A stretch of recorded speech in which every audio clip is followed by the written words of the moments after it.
Thank God it's Friday. Hello and thank you for joining the Friday edition of Journalist Hangout. I'm Ayodele Ozubakun. Today on the Hangout, APC's Vice Chairman's home demolished. Alimadu Sheriff storms out of PDP's reconciliation meeting and court on freezes President Jonathan's bank's account. I'll be hanging out with Babajide Kolade Otitoju. PKO is back. Benga Onitilo and Bola Olajuwon. Sophia set, let's do this.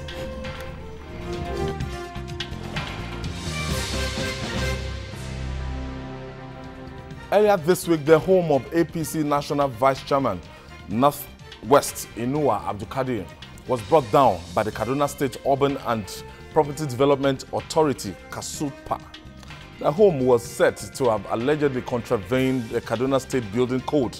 Inuwa said that Governor Nasir El-Rufai has hands in the demolition of his residential home in Kaduna. Reports have it that Inuwa and El-Rufai had been having a running battle over the internal crisis in the state chapter of the All Progressive Congress. Jide, when you look at the way APC is going, we've said it the last time we were counting state by states and looking at the number of crises they have around. You know, apart from what the PDP is facing right now, APC is like a gunpowder waiting to explode. Yes, there are all kinds of problems across the states. In Bauchi, the Speaker of the House of Reps is at daggers drawn with the incumbent governor. And there are so many powerful people within the APC in Bauchi who are also fighting the governor. Today, I just read in the even the news, Speaker of the House of Representatives. Yes, I said that earlier. Today, I just read that the governor of Adamawa State may eventually dump the APC because, according to him, so much disrespect had been shown to the governor. You know, the governor had been working with Atiku Abubakar, and the structures of the party in Adamawa State are in the hands of the secretaries of the government of the federation. Yes, so they actually forced them, the APC, to officially receive the former EFCC chairman Nuri Badu into the party in Adamawa State, something that they were not happy about. But you see, we also have the Unyako faction within that same party. The Unyako faction is also against the governor, because the governor forced traditional rulers in the state to derobe Muritala Nyako, to derobe his son Abdulaziz. Senator. Yes, Senator Abdulaziz Nyako. So they have crisis in at least 10 states. The APC is at war against itself in at least 10 states. We don't even need to talk about that of Kano, because that of Kano is already an embarrassment. You know, you saw what happened on the floor of the House of Reps when members of the APC from Kano, those of them from the Kwakwaso faction, got up to say they were being molested, they were being harassed in the state and all that. You know, so now coming to that of Kaduna, when we are talking about disunity in the APC, one place where it has actually been very evident is Kaduna State.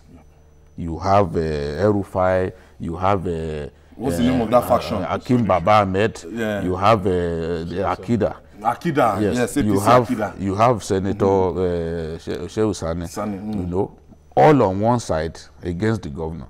And for me, what has happened, what El-Rufai has done is particularly shocking, because I've never had where someone demolished the home of his political leader.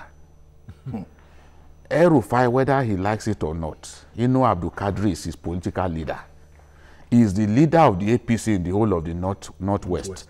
All governors of the party are below him, because he's the highest ranking APC executive in the whole of the Northwest, in all of the 7 states. All those governors are below him in the party. Governors may feel today that they are God, but the reality is that Abdulkadir is above El-Rufai in the APC. He may be the president's friend, but of course he's not the only one who is the president's friend. when we are talking about party solidarity, I believe that naturally that should even make it difficult for you to even imagine demolishing the home of your political leader.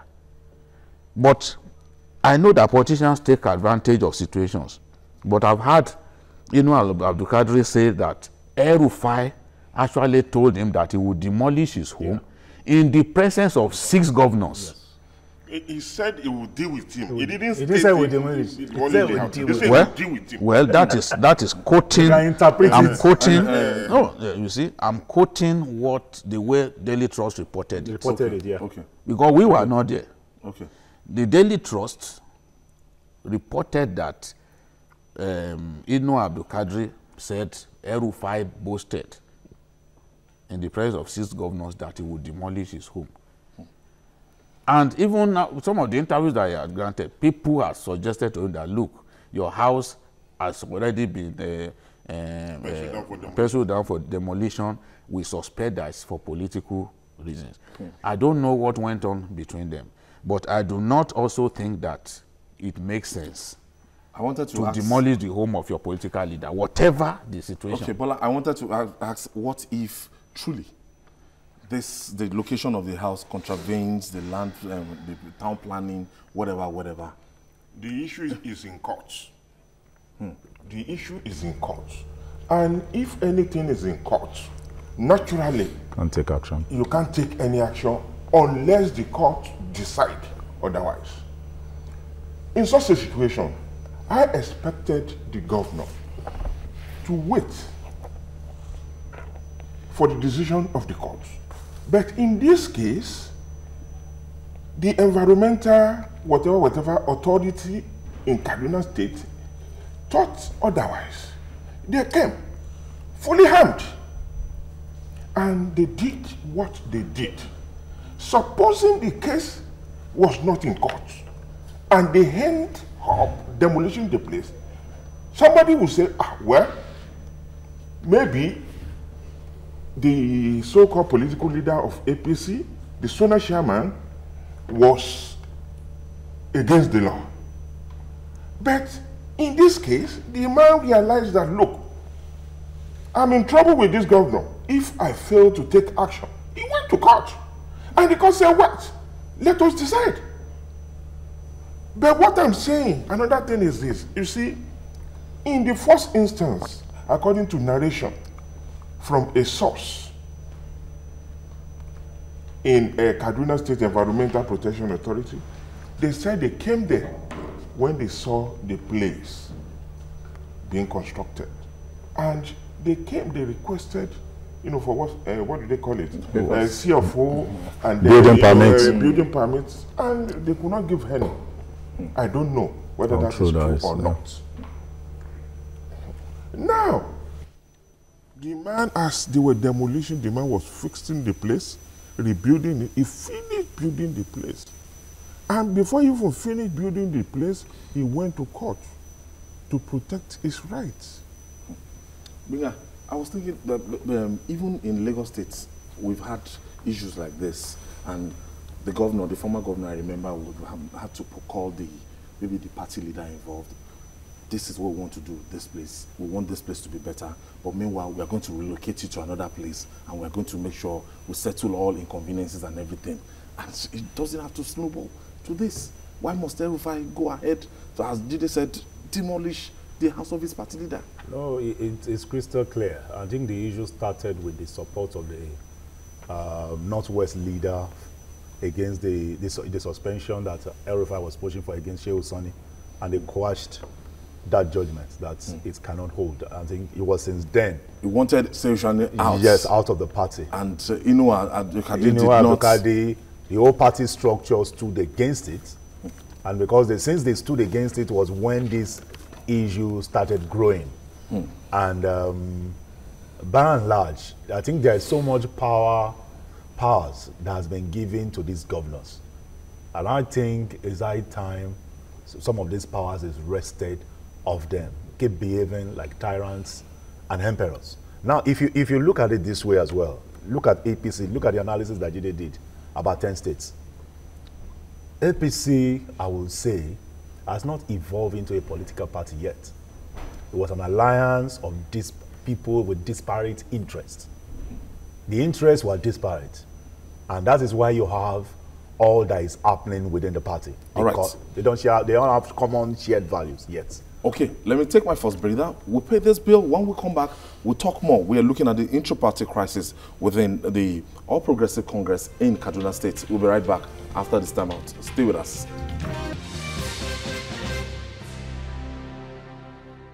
And we're looking at Kaduna State's APC, the All Progressive Congress. Julie, before now, we've had this battle for supremacy between Senator Shehu Sani and Governor Nasiru El-Rufai. And I feel these people should be brothers and partners in progress. And lately, the senator representing Kaduna South, you know, so El-Rufai is practically up in arms with the major leaders in Kaduna. You see, I don't know whether the masses, if we say it's with the major leaders, the question is, are the masses with him? Because in my view, the masses are not with him. Our people don't like being treated in this way. When El-Rufai was minister in Abuja, he enjoyed demolishing people's homes. Sometimes, even with those cases in court, he would just go and just demolish. And we can see clearly that he has not stopped the idea of demolishing people's homes. Look at even, he said some houses were built, that so people encroach into the master plan. No, into Kaduna Polytechnic land, and he has taken it upon himself to demolish. When you mention Nasir before you call Ahmad or move to El-Rufai, what comes to people's mind is demolition. That should not be the case. He can actually do a lot more in Kaduna and give himself immortality beyond just demolishing people's homes and inflicting mortal pain on people. In Lagos here, Tinubu discovered that many buildings were erected, even skyscrapers were erected on drainage channels. He didn't just take out those drainage channels. He punished those people in the urban and regional planning board that gave approvals for those buildings to be erected in those places. Those were the people, he made them pay. People responsible. I know one of the biggest schools, most reputable schools here in Lagos. You know, because my friend has said I should not mention the name. It's actually built on the drainage channel on the island, Lekki area, on drainage channel. But you know, if the governor, I'm talking about during Tinubu's time now, if the governor were to remove that building, so much noise will be made. Oh, it's because he doesn't like them. It's because they promised not to vote for him. Tinubu chose to teach those civil servants who give such approvals the lesson of their lives. I believe that for some of those buildings that El-Rufai relishes demolition, people actually have valid approvals. Building plan, approvals for those buildings. And when he was in Abuja, whether you had approval or not, he would say, well, I felt this contravened the master plan. I know that even Aso Rock was built in gross violation of the Abuja master plan. Why didn't El-Rufai demolish Aso Rock? He dare not. And when Baba when Aso Rock is surrounded by 4 barracks, will they allow him to get near Aso Rock and demolish? Dare not. So my colleague Tessa Makone actually did a compilation on this story. 29 Yakubu Avenue in the heart of Kaduna is where the edifice once stood. It's one that was erected with about the best of materials in the market. Indeed, structures in this part of Kaduna City include, among others, the United Nations buildings and hotels. On a daily basis, passers-by now stand astonished as to what may have necessitated the leveling of the 4-bedroom duplex. Government officials told me in telephone conversations that the owner of the house erected it without due process. And so I proceeded to meet the man in the eye of the storm, Inuwa Abdulkadir, to hear his side of the story. And first he described the claims by the government officials as laughable. The APC chieftain said the Kaduna governor has only made good a promise he made to him during a meeting in Abuja. He said so, that he will deal with me, and he has witnesses that in the presence of the people that he said it. So this is a background. There's nothing technical about it. There's nothing that a normal course, a normal kind of duties of the Kasubda to do so. This lawyer and politician admitted that the Kaduna governor has remained a clog in the wheel of peace in the party in his state. He added that El-Rufai has assumed the position of a demigod, operating against the party upon which he came to power. There's this lingering issue of his tendency to model other party members who did not support him during the primaries. We had a meeting in Hilton, I said 2 weeks before the inauguration. So after the meeting, Malam Nasiru El-Rufai, the governor-elect then, was making some jokes with me that I should be careful. I have a house in Kaduna, and that house, and he's being called also a demolisher. That was his campaign slogan because of his antics in the FCT Abuja. The case is now in court, but he insists that he remains strong and that not even destroying his house will bring him down. You are the governor now. You are lucky that you have a party that produce you. It's not you that was elected, it's the APC that was elected. The wish of this APC chieftain is for El-Rufai to give peace a chance and allow party supremacy to reign. Tessem Akende, TVC News, Kaduna.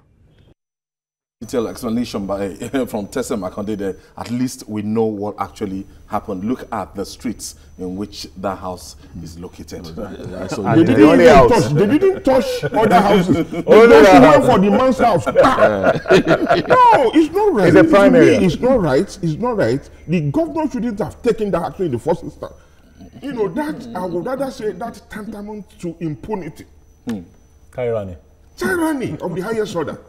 Because, like, I'm not even looking at it from the perspective of the fact that Inua is the zonal chairman of APC in that area. I'm looking at the legality of the action taken by the government. I'm also looking at it from the perspective that case is in court. A breach of law. And not only that, if you look at it very well, they went only for that house.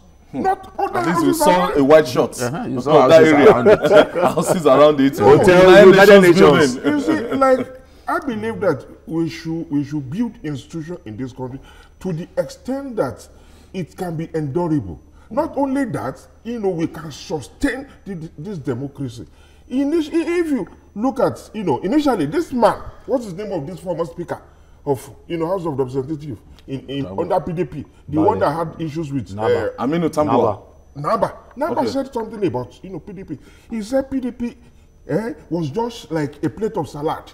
That when you mix everything together, they will still remain their identity. But you can see what is happening now. People have not been able to grow along with democracy and see party supremacy as ultimate. Yeah. If this thing is happening within the fold of APC, what will happen when it concerns other political I just started when Senator Shehu Sani came out to say that you can't take off destitutes from the streets, that this form the bulk of the people that voted for you, that if you want to do it, you have to do it under a proper arrangement. And since that rehabilitate time, and since that time, just start arresting them. It has been one issue or the other between Shehu Sani and Nasir El-Rufai. No, I think what is playing out here is a governor that has no respect for humans.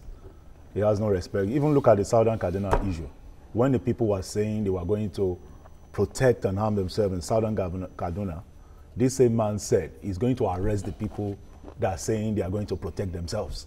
When the security operatives have not been able to protect the people, even when you had a curfew, people were still being slaughtered. So this is a governor that not really have an agenda for the people. I think all he had, he just wanted to get into power, leveraging on their brand and identity of APC. That's all it's all about. Jide, on the contrary, and Buhari like on the contrary here, when we started out this in 2015, El-Rufai showed touches of being so prepared for governance. Deception. The appointments, the moves and everything, and a lot of people were looking at it. Started even this TSA, I think, well, even ahead of the federal government. It started TSA before you see, but preparing for governance is beyond that. He has already told us that he didn't want to be governor. That was Buhari that said, come and be governor. And Shehu Sani said he wanted to become the governor. So you would think that when the former governor of Kaduna State described him as the accidental politician. Yes, accidental civil servant. Yes, the one that just left. Lemo, what's his name again? Ramalan Yero described him as the accidental politician. You see, but when you use your own mouth to say that it was Buhari who said you should come and be governor, that you didn't want to be governor, then I will doubt you when you say that he prepared. Because at what point, the question is, at what point did Buhari come and tell him? That transition. People who prepare, you see, when you look at someone like Amosun, he prepared for governance. He had contested a number of times. So you understand. But this one said he was told, come, Malam, come and be governor. That's what he said. With his own mouth, he said Buhari was the one who told him to come and be governor. So it's debatable. When you say, oh, he was really prepared. And Buhari is extremely popular in the north. Yes. In let me tell you, all of them, whether it's El-Rufai or anybody, it was because of Buhari, including even Dino. It was Buhari that got them to win the election. That's tsunami. You see? And this sack that everybody, the slogan at that time, nobody can use sack again in 2019. Okay, from up to down. I just came back from the north. What's that sack? From up to down, according to Kwakwaso. I just came back from the north now. Say you know. Gombe State. Yes, nobody. I went to Gombe, I went to Zamfara, I went to Borno within a space of 1 week. You see, you can't talk about sack again. You can't. Things have changed. All of these people who have used Buhari's name, and some of them are almost uncontrollable. Their day of reckoning will come. 2019. People will ask, okay, what have you done? Oh, what have you done for the people? Jide, all right. Still ahead on Journalist Hangout. Peace eludes PDP as Alimodu Sharif storms out of the conciliatory meeting. Details after this time out. We'll be right back.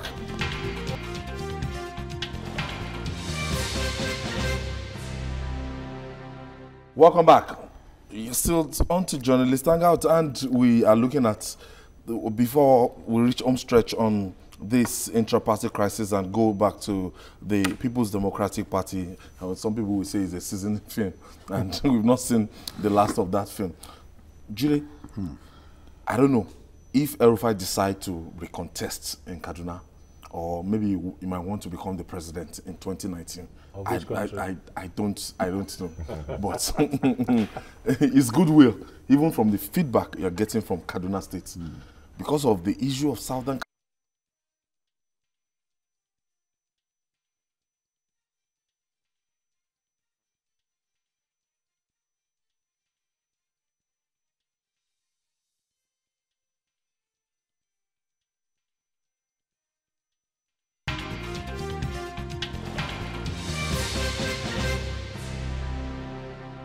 Welcome back.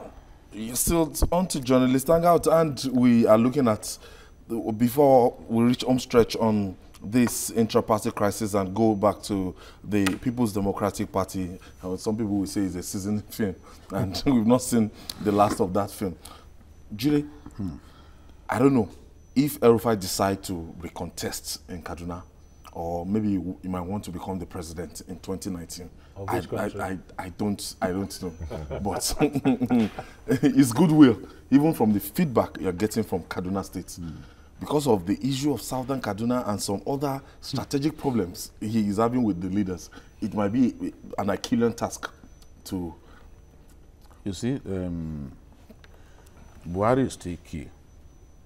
I saw the president for the first time in a public event, and I was quite happy that at least he's getting stronger.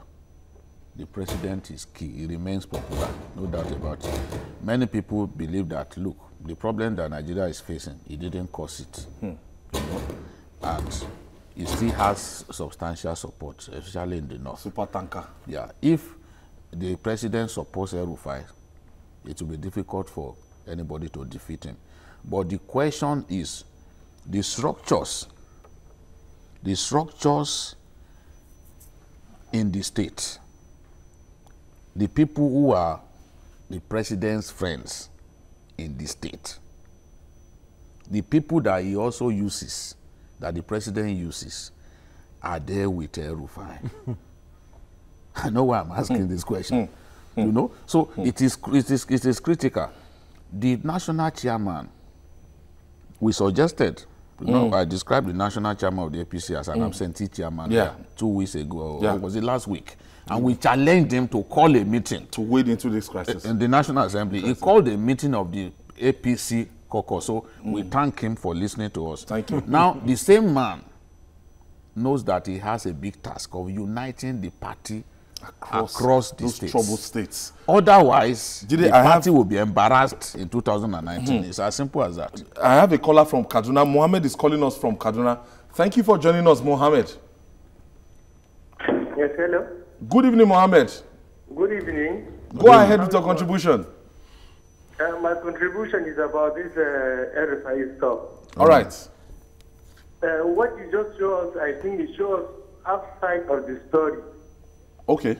You did not show us what is the defense council, what is towards the demolition side towards government. It's just towards... If you have any information, El-Rufai, Mohammed, tell us what you know. That we don't know.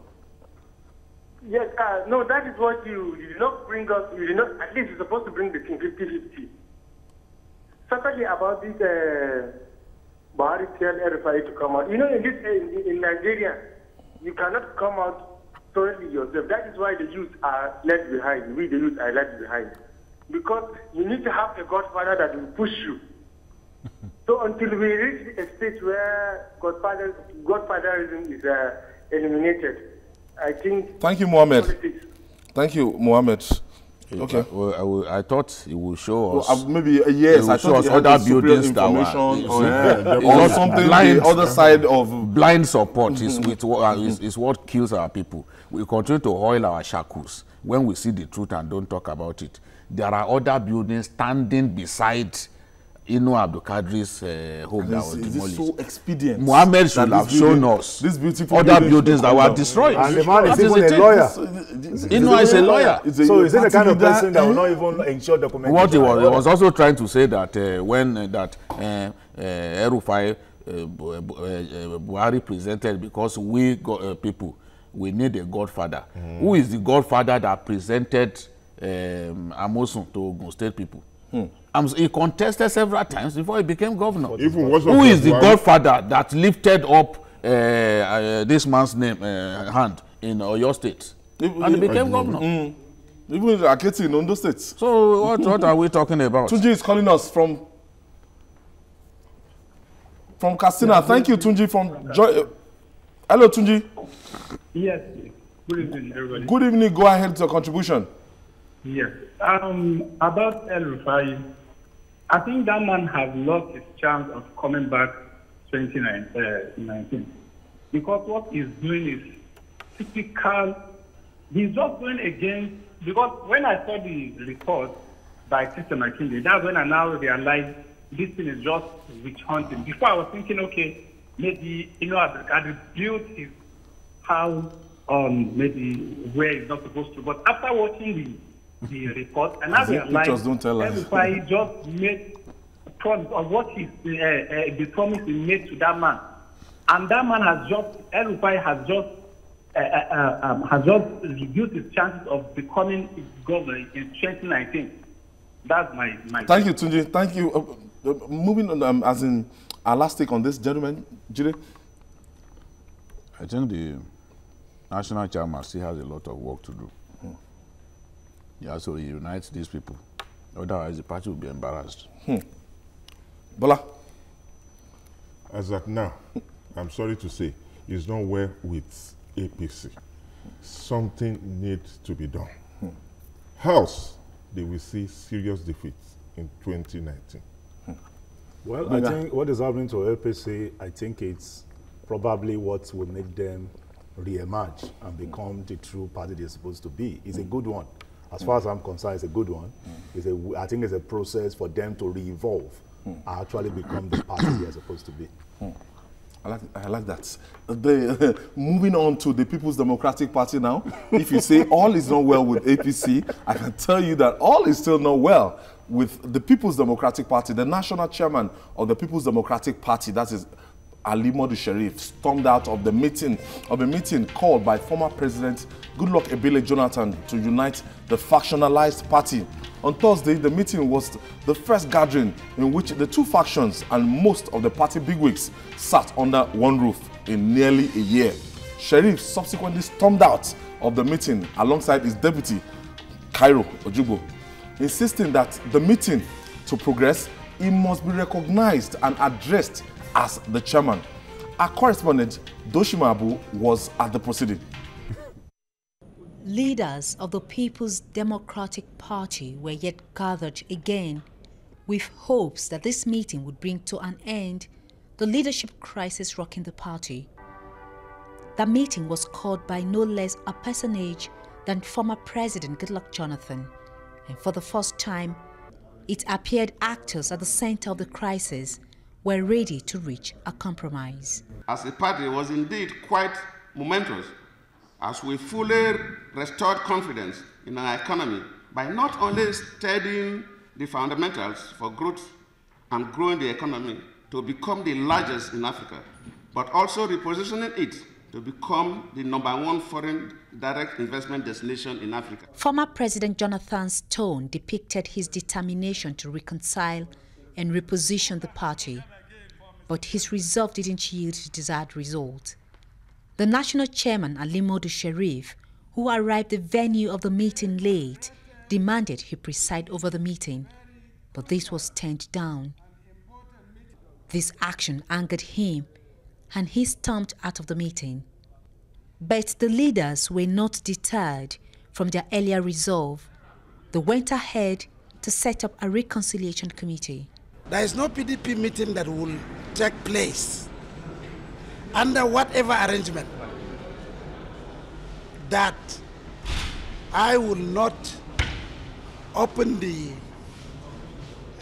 session as national chairman.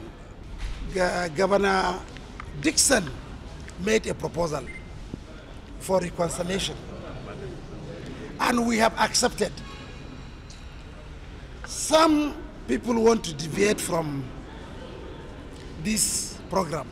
I will not be party for anybody using me to do another program. This committee, in an attempt to solve the party problems, will be worked on in 2 tiers, 2 sets. First, the general that we're all here to listen to party leaders. Then, of course, a smaller committee to be set up to fine-tune these gray areas, and we'll meet again and adopt, and the party will come on board. The 40-man committee has been given a precise mandate with a 2-week time frame to carry out its task.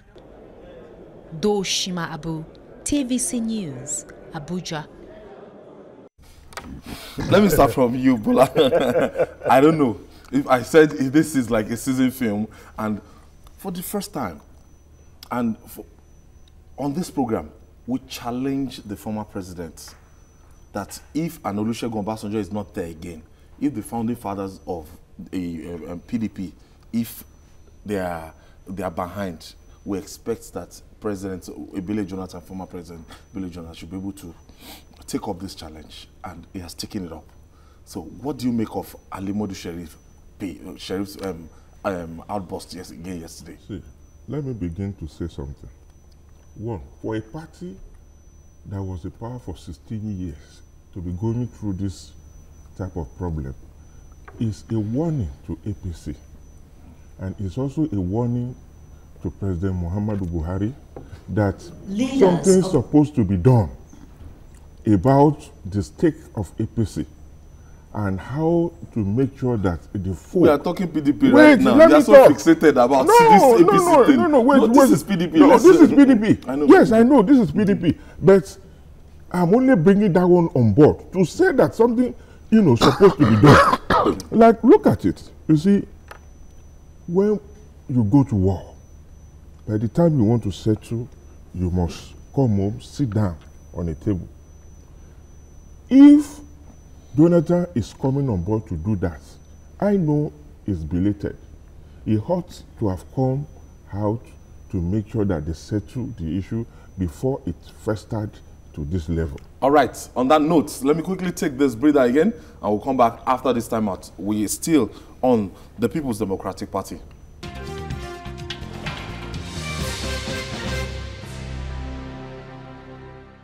Welcome back. Jide, I don't know. It seems political solution might not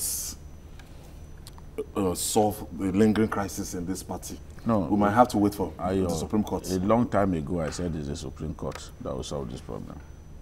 I said it a long time ago. Now, that is what everybody is waiting for. It is the Supreme Court. When you have characters like Karo Jugo, like Sheriff, they will not give up. They don't have anything. Sheriff's ego is elephant size. He will not give up. He's a rich man. He's a rich man, and he doesn't see any reason why people, some of them are not even richer than him, should intimidate him. And he still has people like Buruji Kashamu. Behind him. Behind him. But if former president is seated beside you, senators, governors, they are seated in that gathering, and you have the temerity to walk out. He is frustrated already. He doesn't have the crowd that the other side has. He doesn't have the structure. He doesn't have it. Even in his home state of Borno, the PDP chapter in his home state is against him. If you read the papers, you see it. They are not even in his support. That's the PDP in Borno State, where he comes from. So the point is, he has seen clearly. Let me tell you, if he wins in the Supreme Court, they are going to leave that party for him. He will inherit the shell, the cadaver of PDP. That's what he will inherit. The carcass. Obasanjo has already called him the undertaker of the PDP. When he went to visit Obasanjo, instead of Obasanjo to praise him, Obasanjo was uncharitable. He said, "You will be the undertaker of the PDP." And you kill that party. Yes, that you will be the one to kill the party. But since Obasanjo said that, many of them in the PDP had been warming up for the eventual and inevitable death of the PDP. But they will find themselves in another party because APC came, out of the shell of PDP. And APC became strong. So nobody can say that no other party can emerge. No, don't come and tell us that another party can emerge and can be stronger than the ruling party. So that is the thing. In fact, we want to encourage other parties to emerge. To put APC. Since it's becoming clear to us that we do not even have enough alternatives on ground. Let other parties emerge. We are waiting. Let other parties emerge. When the felons who are calling them our leaders, when they have battled themselves ragged, a new party can emerge that you and I will actually have faith in. That is what I'm praying for. That is my wish. So people like Sheriff can continue to do what they like. The Supreme Court will one day pass judgment, and if it does not go in his favor, then they will, if it goes in his favor, they will leave the party for him. You have seen all the major caucuses, all the major structures of the PDP are not with him. So why not just accept from that what this was is a demonstrated battle? Yesterday? Yeah, this is a battle that you have lost. It was a show of strength. Others, you can see the people of Akpabio, the governors, Wike, all the governors, and when he walked out, no one governor. When he walked out, the question to ask is, did the meeting not continue? It did. Was the hall not still full? To capacity. When governors walked out on Goodluck Jonathan, National Convention. Yes. When 5 governors walked out on him, that was the end of that meeting. That was the end. Menga, your take on this PDP issue? Well, I think just like Jide rightly said, it's the ego of one man that is driving the narrative, as Modu Sheriff. And he has just the paper. No, all you have is the paper. Like another party will emerge if at the end of the day, it's already, you can see the handwriting of the wall. People like Fanika Odi has already said it. would rather go and form another party than stay with this. And some elements in the APC, yes, who are already angry. Yeah. People like Dino Mela, they have no future in the APC because the national leadership of the party will punish them. So some of those people, they won't wait until they are humiliated. They will go and join. So let's see the way our democracy evolves. We are still evolving. It might turn out to be a strong party that if you have the agreed people from the APC and the agreed people from the PDP, that's the same way APC coming together. That's the strategy of APC, and I think they are following on that model. It's a model. At least 19 governors. At least 19 governors up to December 2014. 19 governors today. Up to December 2014 were in the PDP. Yeah. Those today they are in APC.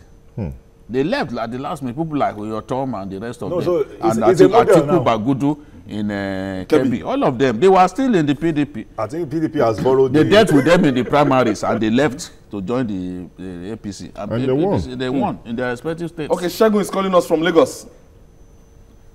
Thank you for joining us, Shegun. Good evening. Good evening, Shegun. Yeah, I greet the gentleman in the house. Thank you, Shegun. Yeah, you see, the PDP issue is just like a film, a movie, and I love the way it's going. You enjoy it. You enjoy it, man. I'm enjoying it. I want it to be a season film.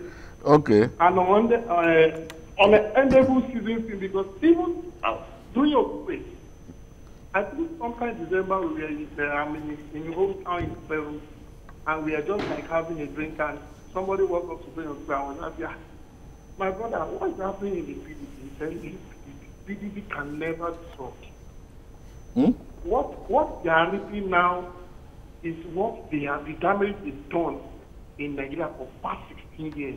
It can never be, the problem can never be solved. Once come to what you guys have said, everybody will leave. And another party will emerge. So they should just continue their film. We are watching them. They have been forgetting those innocent souls that lost during the Boko Haram attack. Yeah, you want those souls to just lie down and be looking at what damage they have done to their lives. Let them continue fully. All right, thank you. Thank you, Shegun. Moving on now. A federal high court sitting in Lagos has ordered that the Skybank account of former First Lady, Patience Jonathan, be unfrozen. The Economic and Financial Crimes Commission, EFCC, had in November 2016 filed an application before the court seeking an order to freeze the account of the wife of the former president. The account, which is said to harbor a sum of $5.8 million, was suspected to be proceeds of crime. I think we have two cases here. One is having 15 point something million dollars. This is just 5.8 million. Yeah, peanuts. 5.8 Peanuts. million. Yeah, peanuts. 5.8 By 360. Even if it's 200 million dollars. Jide, me, I want to carry it. I want to look at it that in the last 90 hours. Setback upon setback for our prosecutor. Yesterday, when this story came in, I was with one of EFCC's prosecutor, Wahab Shitu, and he actually told me that, look, right now EFCC is so broke that they don't have money to go and engage the right lawyers that can prosecute this thing. Now that the people, they can only rely on the likes of Oyedepo. The guy they've been using and everything, I think is an in-house person, and Rotimi Williams, Rotimi Jacob is so overwhelmed as in the number of cases he's handling. Now, if another party will have money to go and take the likes of Mike Ozekome that took 70 million for a brief the other time. Part payment. And EFCC right now, I'm telling you, they don't have the resources to take external lawyers. But beyond that, a lot of people have been saying perhaps this might just be media trial, that the subjects, when it comes to prosecution, that EFCC is bungling the fight against corruption. I remember saying on this program that I no longer get excited when I read in the papers that, oh, EFCC, they've arrested so person, they are taking so person to court, because they have such an abysmal record. The record of the EFCC are prosecuting politically exposed persons is a shameful one. Even Abdulaziz Muitala Yako defeated them not long ago. So sometimes, yeah. Because you found money in the guy's account. You believe that, oh, it must be money that is that stored. And like Baba Mimangoro says, see, I'm a successful businessman, I'm a big-time farmer. It is in my son's account that we keep the money that we make from farming. You must prove that the money that you are seizing directly is a product of money laundering. You must prove it. Because we are not going to get emotional and just give you judgment like that. No, that the amount of money, that the money is so big, is not yours. You must prove that somebody's money is missing and you trace it. And look, I can tell the case that I felt will be difficult for them to say somebody has $30 million, the wife of a president. You can't say that it is impossible. Yeah. Because even an Akpabio alone can dash out that money. No, Akpabio at the apogee of his father Christmas tendencies can dash you $30 million. It's possible. That's great. It's peanuts. It's peanuts. Remember how much he gave them? Mr. Biggs. He said, let's give our chairman $1 million each to go and eat Mr. Biggs. Oh, you know? That's Akpabio for you. So he can give the wife of the president that much. But you see, when you want to seize money, you must do due diligence. You seize Fayoshe's money. Fayoshe took you to court and won. Immediately he transferred. The account was unfrozen. He quickly transferred money to Osekome. You now went and seized Osekome's money. After the court had unfrozen, you can't do that. You can't. It was in the course of the trial. It was in the course of the case that I was even told that it's not even Osekome's private account. It is his chamber's account, not personal account. So I was like, wait, I thought his private account that was paid to, it was Osekome's. Most of the time, what the EFCC, as much as we want this war against corruption to be won, we must admit that the strategy is bad. If the strategy is bad, they cannot win any war.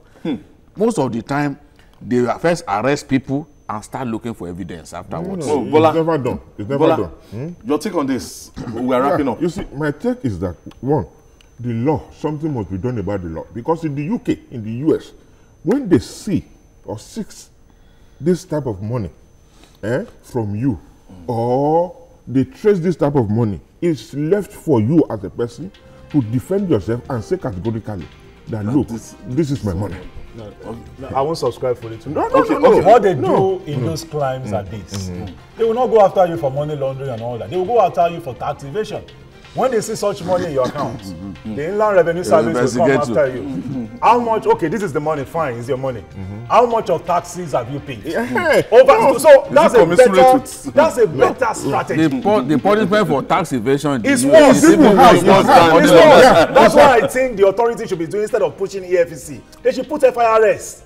Inland Revenue Service after you. Gentlemen, I'm afraid this is where we have to just call it a wrap. But the bottom line is that Yakubu's money might... It's going to work. Yakubu might get his money back. If he gets a good lawyer. And if the EFCC continues their poor prosecution, that's what we have. We've seen judges come to court and to abuse EFCC that, look, why did you do such a short deal? Lack of diligence. Not only that, you see a situation whereby people are claiming. It shows the incompetence. They just enjoy us. They enjoy people reading in the newspapers. No, Nigerians have been caught for it. So when you now see that the law and people's emotions, they don't mix. All right. They don't mix now. That's where we just drop the anchor. It's a wrap on Journalist Hangout this week. Join us next week for more interesting episode of the program. You can watch the repeat broadcast tonight. You can also watch Journalist Hangout on YouTube. That's youtube.com/TVC News Nigeria. Our feedback channel is Journalist Hangout at tvcnews.tvc. I'm Ayodele Ozubaku. Bye for now. See you next week.